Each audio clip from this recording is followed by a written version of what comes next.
j'avais plus besoin les soirs d'avoir un paquet de clopes forcément à porter. J'avais plus besoin voilà, j'avais plus cette peur de ne plus en avoir et je fumais même moins. Je les finissais pas forcément. Enfin, et c'était pas le fait d'avoir un enfant spécialement. C'était surtout, je pense, le fait d'être père.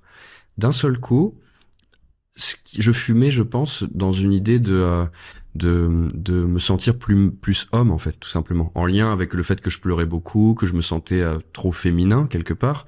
Et je pense que ça venait combler cette part de moi assez qui manquait certainement de virilité par rapport aux autres, j'en sais rien, enfin bref. Et à partir du moment où elle est née, bah c'était acté. Là, je peux pas être autre chose qu'un homme. Là, c'est un moment.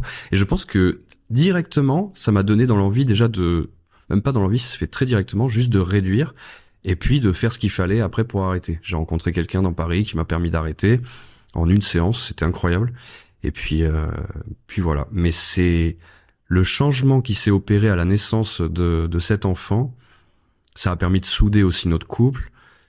Là où beaucoup peuvent c'est vrai, s'écarter, mais on a toujours eu comment dire, l'approche de pouvoir communiquer et de pouvoir être d'accord sur nos manières de gérer. C'est quand même pas rien. On se ressemble énormément en fait, quoi. Enfin, donc à partir de là, on a les mêmes goûts, on a les mêmes, voilà quoi. Y a pas plus à dire. Donc sur le court terme, c'était horrible. Vraiment, elle a été affreuse et moi aussi.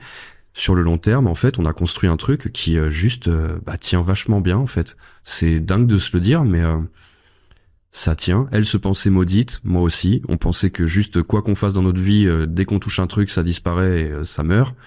Et en fait, ça se passe bien depuis qu'on a compris certaines choses, qu'on a réussi à apprendre à s'aimer l'un au travers de l'autre aussi, s'aimer soi-même et aimer l'autre. Et on résiste à l'envahisseur que sont nos deux enfants. On résiste. On est soudés.